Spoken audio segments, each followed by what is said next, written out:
implementation committees, adjustments to the zoning ordinance. So without further ado, I'll turn it over to Tom and Kenny, and they're going to be discussing Article 5 and 6, or just 5? 5 and 6. Yep. 5 and 6. Do you have any questions? Please speak up. Anybody in cable, any questions? Get on your computers right now and type them in. No voice. Explaining it anyway. We just wanted to note at the outset that the amendments in the sections we'll be covering tonight in sections 5 and 6 were primarily in compliance with state mandated changes from the newly implemented state shoreline zoning act, and there were some changes that were included that were suggested to the committee and the town by Southern Maine Regional Planning in areas that were not covered by the state. And Ken Paul, in his good work with Linda Capristo, had some administrative and enforcement details that we amended as well. So that's primarily what we'll be covering this evening. If you're interested in this process, there will be a recap of the entire document on another public hearing on March 31st at 7 p.m. in the same location here in the Town Hall in Acton. And please, if you have questions or concerns, please try to make that public hearing, because that'll be the last one we hold preliminary to a discussion on town meeting floor of these proposals.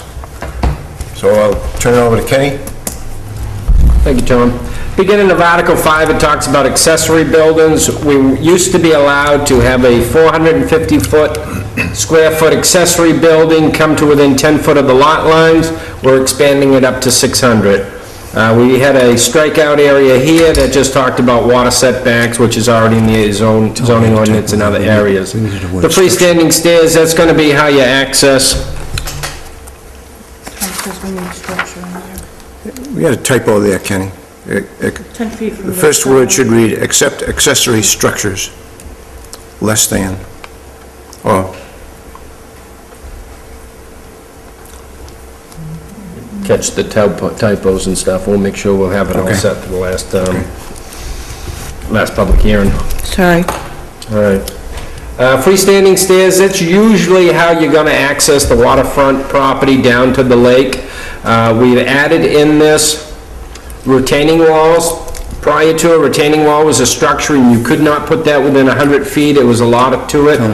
Now you're allowed to put those retaining walls in. It's a terrace type system, and there's a lot of criteria there. Basically, it's a lawn you had there before now, and if you do some replantings and then the need for erosion control, you can get a couple of small retaining walls in.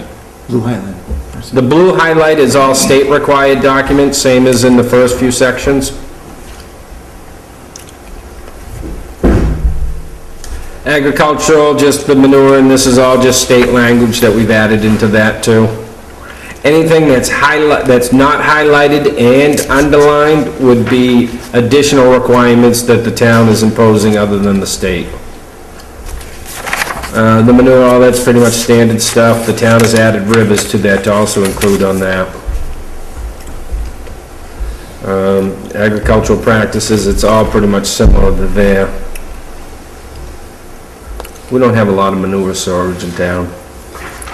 5.3, no changes. 5.4, individual private campsites. The stated included resource protection into these. I've always interpreted it that was part of shoreline zoning anyways, and it's always been required. Reiterating, it's 100 feet and setting some guidelines for it. The state's just clarifying how you measure it. It's a horizontal distance versus vertically up. State clarifying it's only one we've always had in our ordinance in another section. The state's just requiring that in the shoreline zone, so it's just conforming with ours. Typos all through the whole ordinance we've picked up, cleaned up the whole side, so there's a ton of those in here also. State called it 120 days. We had it as 6 months, so we just changed that also. Recreational vehicle, that used to be almost at the end of the ordinance, we've pulled it ahead, put it right in with individual private campsites, so that whole same use just rolls on right through. No changes here, the only thing we've changed is the location in the ordinance. 5.5 campgrounds, the state had a little bit of language change in that, just talking with the wetland vegetation, that area, you could not include that in your lot calculations for your lots.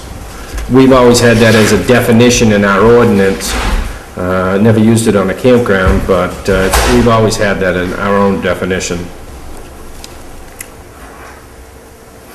5.6, filling and grading, road standards for the base, we kept all those in there, but after C, where the standards for camp roads, we've pulled all that out of the zoning ordinance, because it's in the road ordinance itself, so all that's going to be removed. The new 5.7, the driveways in the shoreline zone and roads, state had a little bit of change to their requirements, but nothing significant there. Also reconstruction the town has put in there, but again, horizontal distance, the state's just cleaning up on how we're measuring setbacks, do that. They've added that in resource protection, planning board can grant permits for roads in that area if there's no reasonable alternative.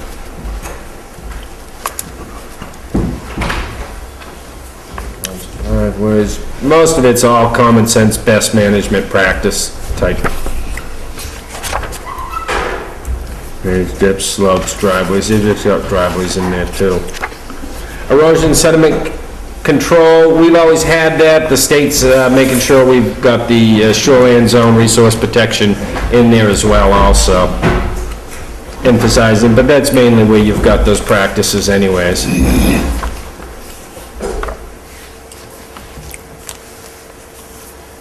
Mineral extraction, a permit used to be required from the planning board for exploratory work, and now it's just through code enforcement, so it's becoming less stringent. Typos really, just getting away from the special exception use permit or special excavation permit and going back to a conditional use.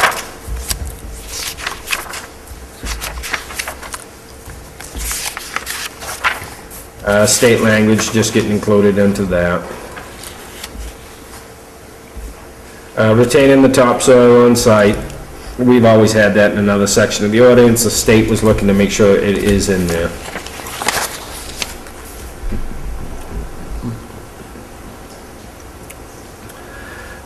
We've always had is 6 months of the operation. State's now looking for 12 on that, and it's 12 consecutive months for the permit, for the exception on that on the 10,000 yards. And that's less stringent than we had before. Yeah. And the state's just requiring that the stumps, boulders, similar material, removed or disposed of off-site of the location or buried on site. So you just get rid of the debris one way or another.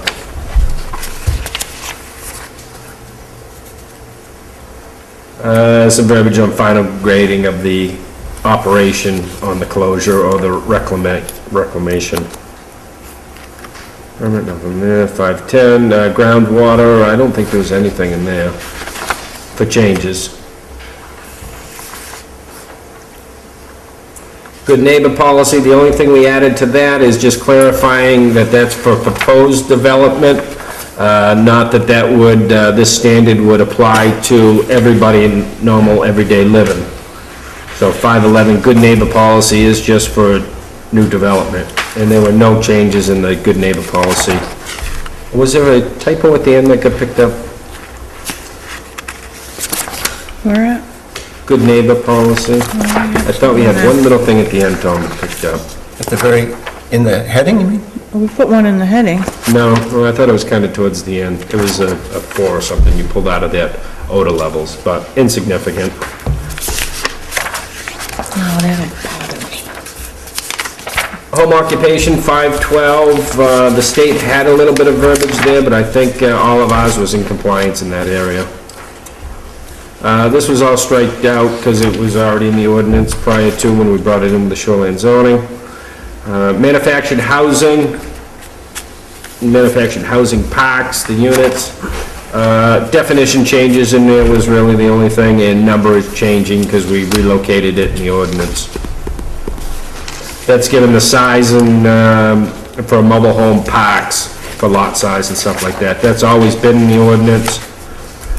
Some of it's not allowed in the shoreland, and it used to read that the standards of the roads in there would be built to the parks standard. We've just changed that, so it'll be built to the Town of Acton Roads ordinance standards.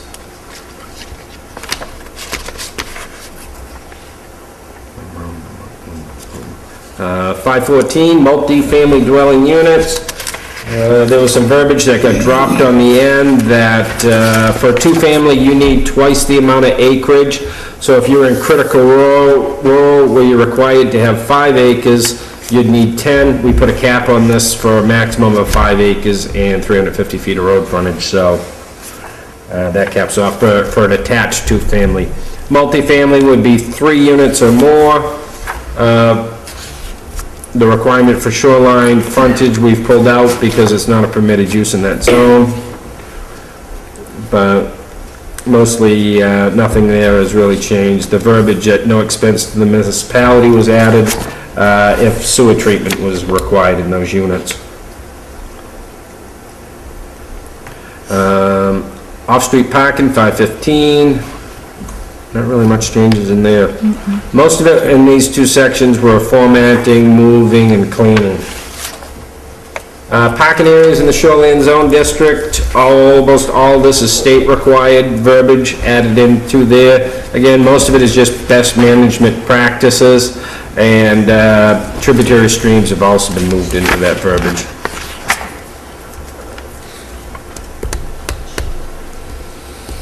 Piers, docks, other shoreline construction. We've also just added in the verbiage here that if you need a permit from the DEP, also one from the town would be required.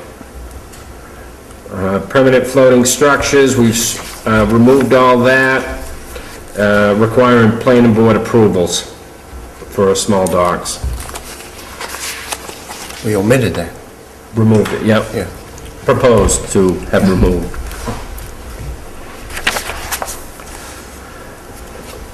New verbiage states requiring just on some temporary dock sizes, and most of those are all exempt from permits, the temporary docks, as long as you're in compliance with these ordinances here. Sanitary Provisions, 517. The state's got some new verbiage in there on septic systems, and most of it's just the amount of vegetation that can be removed when you're installing these systems. We've added the exceptions and exemptions in here for if they're replacement systems within the shoreline zone. Get the system in, and then we can protect between the system and the lake with vegetation, where we won't be able to vegetate over the systems. Construction, that was anything. Seasonal conversion, this has all been removed, and just the verbiage that it complies with the state law. The state law changes, it may be 8 to 10 years, they'll tweak it a little bit, and they've just done another upgrade, so versus changing ours constantly, we'll just mimic the state requirements. Sanitary provisions on construction sites and shoreline zone has always been in there. The resource protection's just been added to it. Signs and billboards, we haven't really touched on this at all very much. Planning board is going to hopefully take a look at this and work on this section, complete working on this section maybe this year. We did look at definitions and remove the definition of billboard.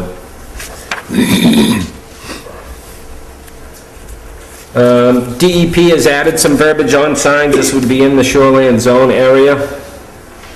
And a lot of it mimics what we've already have in there. We just want to clean it up to go with the bare minimum standards. And again, this would only be in the shoreline zone.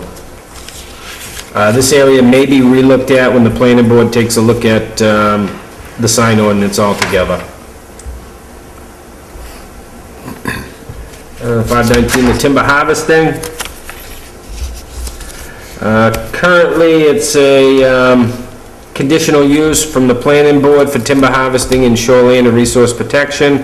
That looks like it possibly could be reduced if you have a forester working on the whole project, and just to get a permit from code enforcement for that, so that'll alleviate the conditional use permit required in those areas. You understand that one, Chip? We're trying to encourage folks by that note there, So you have a forester. to have a forester. And whereas it was only... Does it say how much time he has to put in? Does he have to be there all the time? Does he have to oversee it? Just meeting, you know, I guess he would have to have a management plan for all of the districts in which the cut is occurring, you know, so that I think both the landowner and the town would benefit from a less stringent interpretation than we had before.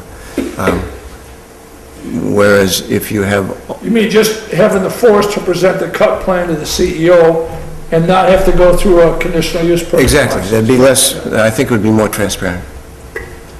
And I think it would yield, hopefully, a better result. And this would allow, this is just the updated language on removing vegetation in the no-cut zones we used to have. Now they're actually allowing some cut zones with special conditions, such as the forester and the ground is frozen, it's a cable skidder, they can get down to that 75-foot no-cut area. So the state has become a little less stringent in that area too. That goes, that we're gonna get back to. No, we need to check them, that's all. Most of it's all just best management practices that the board's been using for quite a bit, just coming up to the state level. Depth of the slash and the two options. The state has the timber harvesting law in effect now. That was also in the first few sections, that after, I think it's 250-something towns finally adopt that, then we'll all switch to that one system.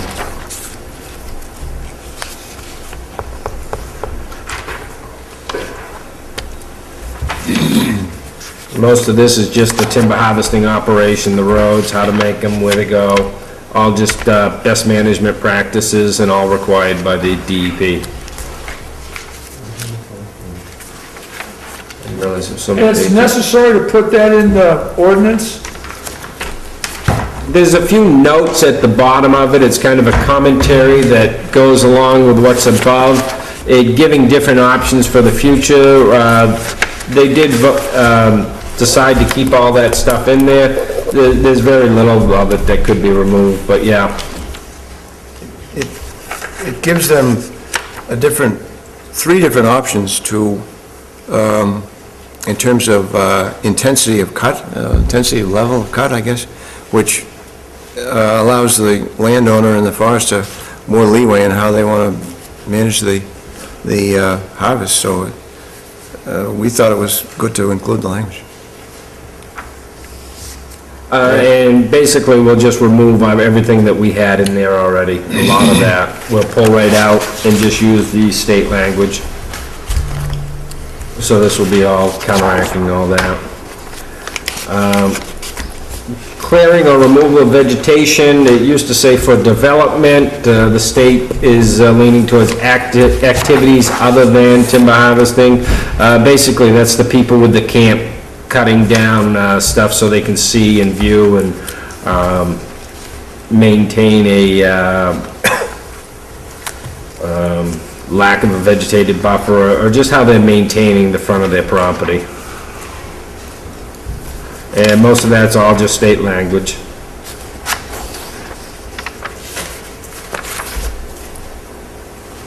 Just talks about the percentage of vegetation needing to be remained and how much you can cut out of certain areas. Water quality, that area is all just being removed. We've got some other areas that'll come back into it, state language that'll supersede with that. Sludge ordinance. The town added some verbiage of storage for it, and the permit approval set forward through that ordinance. I haven't really heard much of sludge being spread recently, but that was big a few years ago. Growth ordinance, I don't think we touched any of that. We did. Well, not, What about there is the the new proposal. 55 exemption? Yeah, There was that a was the new strikeout, yeah. proposal, yeah. The reason for that being, and that was, if you could put that on the screen. What section is it? It was exemptions, item What's the section? E. of the ordinance? I'm sorry, 523-4.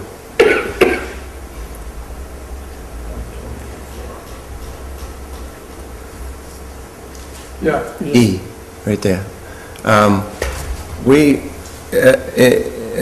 being the long-range planning group that was implementing this proposed document that we're reviewing this evening, to get it in conjunction with the guidelines that were approved by the town in the comp plan. So that was the gist of the process. When we came to the exemptions from the necessity of an applicant needing a growth permit, which is a permit that you have to obtain from Kenny Paul, the code enforcement officer, if you're going to be building a new residence in town. Is that correct? Obtain a growth permit for new residents? Yeah. Yeah. Okay. And we had this old citation in here of subdivisions of 10 lots or greater that are deed restricted for use by elderly residents as an exemption. And we pulled and pushed on this thing a number of times, and what the committee ended up considering was this was kind of a free permit, so to speak, to developers, and in our mind, it didn't create a good demographic balance in the town over the long run. We felt, the consensus was that a small individual family, mother and father and children, should have the same hierarchy, or if you want to call it, the same ability to access a building permit that a developer does. There is the argument always raised on this issue that, well, deed-restricted housing uses or requires less services of the town. They don't necessarily have children because of the deed restriction. But when we were considering this point, Mark Lowell and John Moore, John, who has passed on and was a very important contributor to this process, pointed out that in the west and southwest there had been numerous legal challenges of the provision of exclusion of children in these kinds of residential settings. And maybe, Keith, I don't know if you have any experience with that, but I was going on that when we were discussing as legitimate knowledge, so I didn't question it at the time.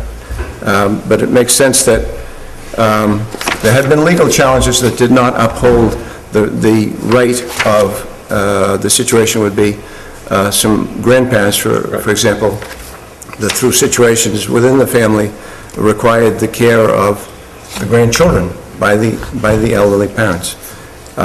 These things we know happen all the time. We didn't think. Yeah, but this doesn't address that. This just says the owner of the home has to be 55 or older. It says nothing about not letting kids live there. We're not going to bring a court case on this, obviously. That's not we just wanted to have. Well, yeah, but that's not even an argument to use. If you want to take it out, fine, but don't make up some baloney argument. We're not making up anything. We're just saying that the provision of exclusion of children may or may not be a decision that over time will be upheld by the courts. So we weren't going to hang our hat on that. He's saying that typically in a subdivision like this, that'll be a deed restriction in the subdivision. not that it's a part of the town ordinance, but it's a deed restriction, it's part of the subdivision. Yeah. Then that gets challenged. and But then- it's got nothing to do No, I with know, but us, that's what because he's we don't saying. regulate deed But restrictions. that's what he's saying, that's what he's saying. We're just saying, we wanted equity in the obtaining of a building permit. Right, all right. And That's the that bottom seemed to- line. That seemed to You want a level supersede. playing field, that's the Yeah, bottom line. exactly. So that seemed to supersede any presupposed difference in level of requiring of services between one demographic and another. That was kind of a long-winded explanation, I apologize, but... I'd say this is one of the areas that me and Tom didn't agree on. Well, again, this was not Tom, this was a Right. committee. Me and the committee. Right.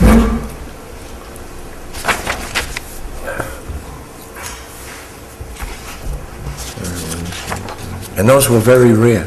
Yep, we've weeded most of them out. For commercial and industrial, just some state language brought in, and most of this is only going to apply to shoreline and resource protection of water quality. And how to manage stormwater runoff with it, Where is he? including the essential services, 527. 527 soils. Agricultural sites, I don't recall any of that in the state, in the town, but you never know. Which one was that? I am on Article 6. No, what you just commented on. Agricultural. Archaeological. Oh, Ken, it might just be important, or it may be indicated already in the highlighting. 524 through 526 is all state language. Yeah, Almost all that was, yeah. thank you. Administration, Article 6. A lot of typo and just shuffling around through here. I don't see anything that changes there. Some strikeout of some language that didn't make sense. This was requiring a soil survey of the property prior to issuing building permits. We've removed that. I'll strike out here.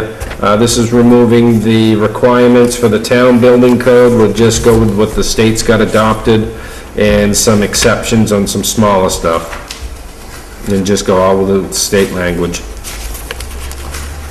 Common code, no changes, no changes. Board of Appeals. Some verbiage was in there required by the state about notification to the DEP when there is a variance request in the shoreline zone and notification after the request has been granted. Those would be for usually zoning setbacks. Just clarification on the appeals process. Advertising on the town website for notification of hearings. How about the Act of Disabilities Act? 663, conditional use permits. Not a lot changed in the beginning of it. Review procedure, again, just notification on the website. Which was where this document will be, all the highlighting and everything will be right on the town website, all the sections. No changes, no changes. Strike out, a lot of the ordinance was boilerplate put together by administration from planning officials and things, and they've got things in here for the town administrator and stuff like that. If it didn't pertain to us, we removed it. Site plan review, 664. Very few changes in there. Again, just strikeouts. Terminology, getting the word manufactured housing in there versus mobile homes and stuff like that, just bringing all that up. The application, that's just spell check, looking at that. I don't know if there's another change in the end, is there? A lot of this is pretty recent. The, The site plan review was on. yes, that's just 2 or a 3 couple of years years ago. old anyways. Yeah, I don't think the DEP had much requirements additional into that.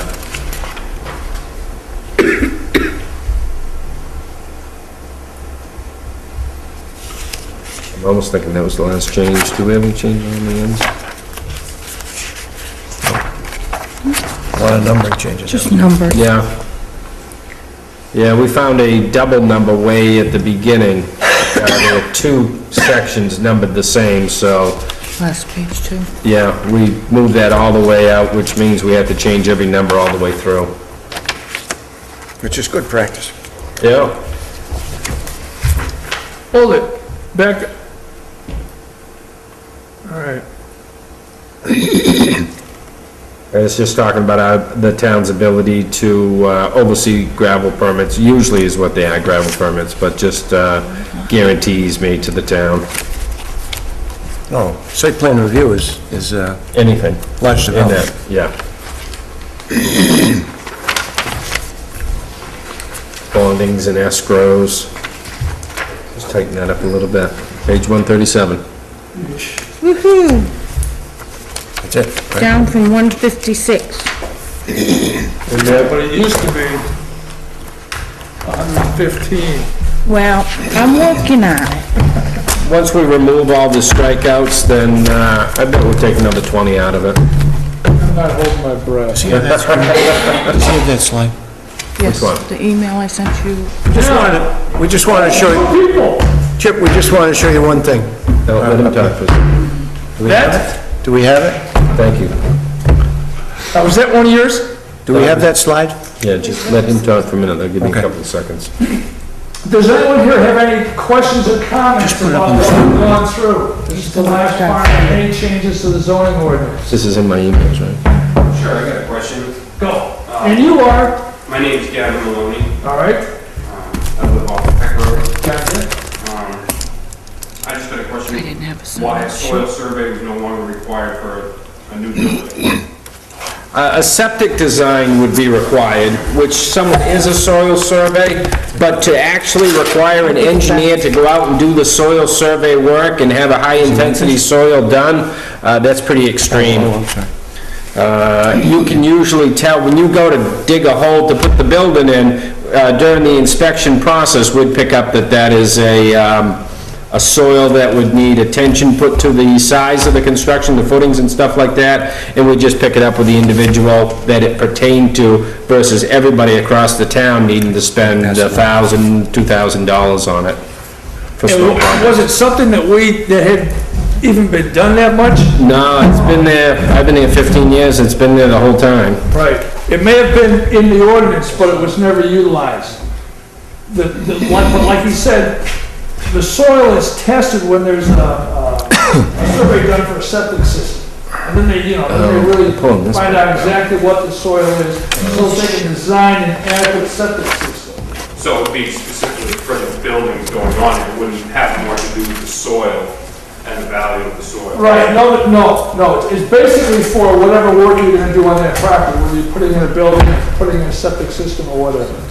I wonder if the verbiage was specific to that, because it seems like perhaps, the soil itself could be of value. Maybe that's why they want a survey, I don't, Yeah, agricultural as opposed to ledge, as opposed to, right, open field, there's stumps there, it's this way, I honestly don't know. Where was that again? Anybody? Begin to 5, 6.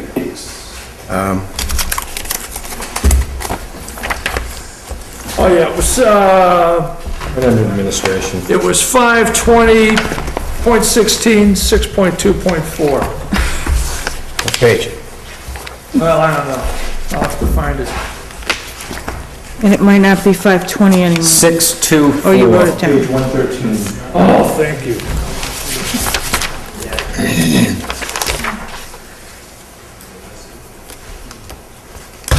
So they're talking about a building permit. That's what it was addressing. Yeah, it's a USDA Soil Commission.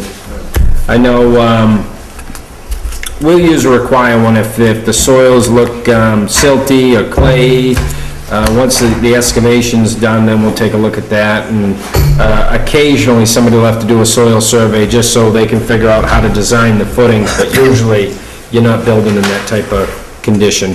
It's just for a building permit, it's not to figure out whether there's anything valuable on the land. It's just before a building permit would be granted, it was required that you have a soil survey done, which wasn't really adhered to. But it was by the USDA, right? Isn't that what it said? No, the requirement was a town, but, well, in accordance with the USDA Soil Commission, and that is probably just a way to do the survey, Yeah, and the maps to use and... the maps to use, and how you do the survey. It's not the US Soil Commission saying you must have a soil survey done before you can even get a building permit. Yeah. You would do a soil survey in accordance with the parameters set up by the US Soil Commission. That's what that was in there for. Alright? I mean, is that, Yeah. that's about the best answer we can come up with. Just interesting that it was never really even utilized, but it was in there, it was never utilized. You're right. Well, Now it's gone, but Proposed. Proposed to be gone, yeah, it doesn't have to. Anything else? That's, now, we are having one more public hearing on the whole zoning book, all the changes, the 31st of March, in here at 7 o'clock. Copies of these are available where? Website. Starting, Is there any hard paper copies anywhere? We'll have some more now that we've come into the public hearings and, All right, we will have some hard paper copies available at the clerk's office at some point. Yes. It's all available online. double-side print If you those. want to deal I with it did, that way. but just these two But if you sections. get the chance and you're of a mind, go through it and come here on the It's not done 31st. though, it's gonna be And short. anything that you have a question about, you stretch your fancy, bring that out. Because the next time we talk about this, An inch we'll be at the on floor of the the town meeting when it gets voted, yea or nay. All right? Sorry. Thanks. All right, Ken, sorry. Nope, go ahead, What's this for? this is something Tom put together to do some explaining or well, complicated. it's kind of an overarching reason for a lot of the amendments that the state put forth, and the little two primarily in number safeguards that the committee is proposing to the town. I mean, you can see the numbers there tell the tale in terms of what has happened in Acton, Maine since 1970, as far back as we felt it was necessary to go. SPO is an abbreviation for State Planning Office. And the 22% on the right-hand column there should be 24, but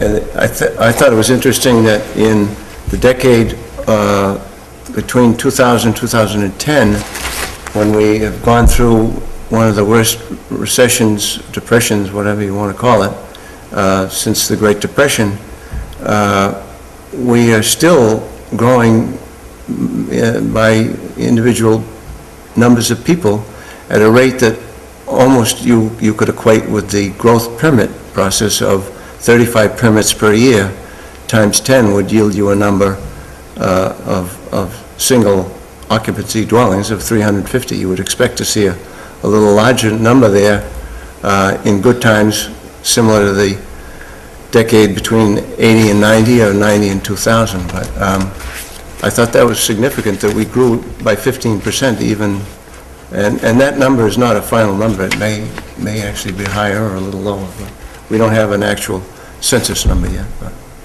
Some would look at those numbers and say that the growth is just slowing down in the towns. it is, but it's interesting to look in Well, it's all how you look at numbers. the comp plan had a breakout of this with an analysis by Southern Maine Regional, and we were growing in the decade from 1990 to 2000 at a rate that was exceeded only by the town of Lebanon in numbers, and we were the largest percentage-wise growth rate of any municipality in York County in that decade.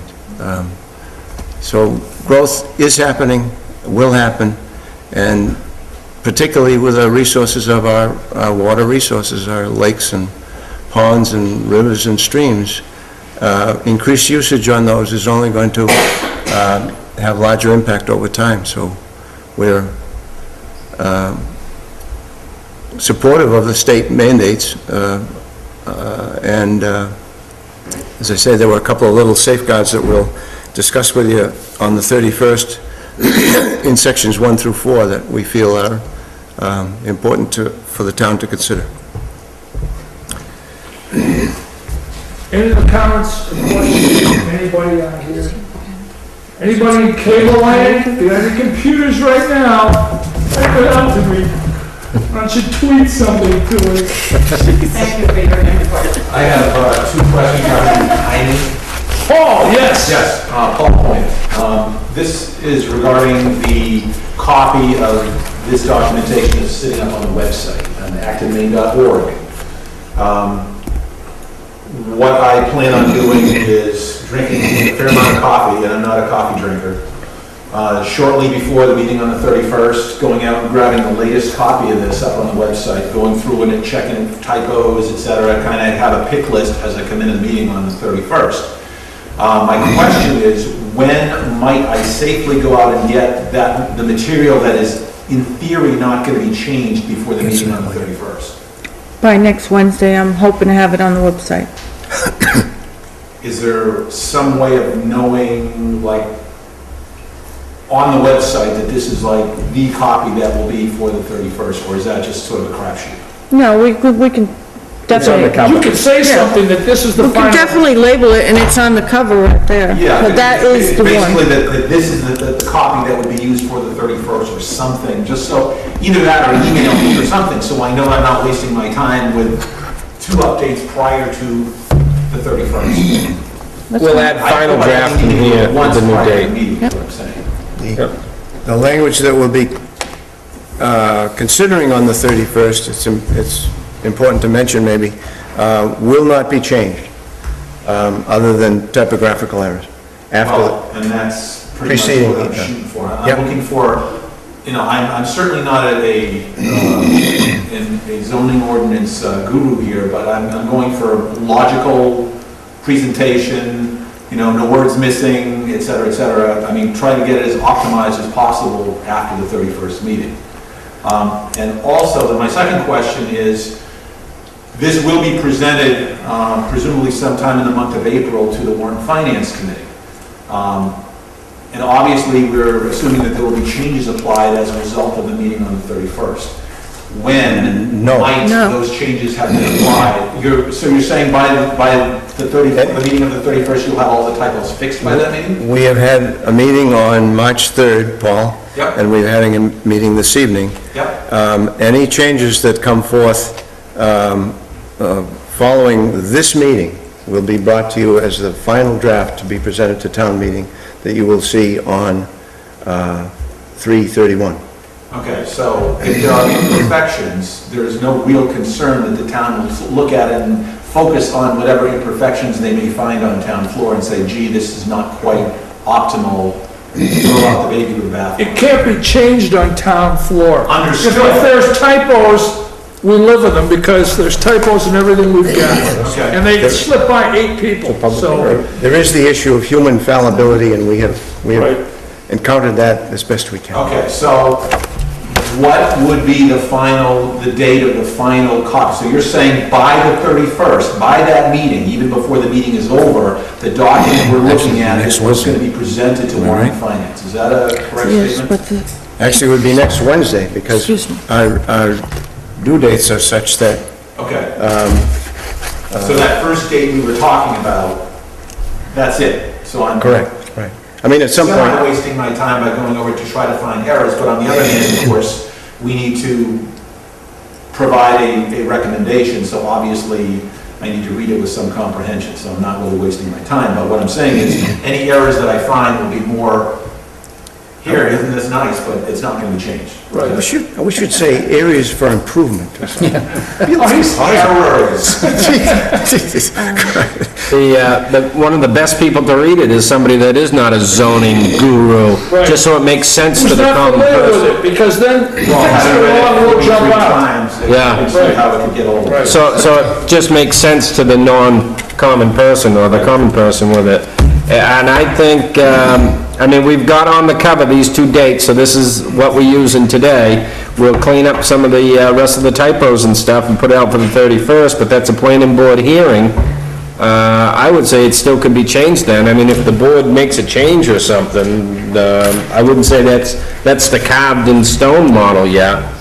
Well, obviously, the expense is rising as time goes on, Yeah. by making changes, but So we'll keep cleaning the cover to say which document it is, taking the old one off and keeping the new one up there.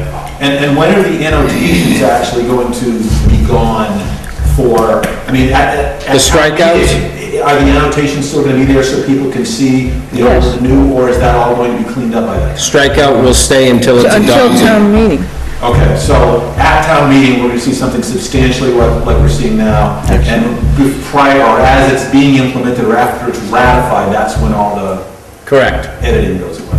Yep. Okay, thank you. Which will take some time. Anyone else?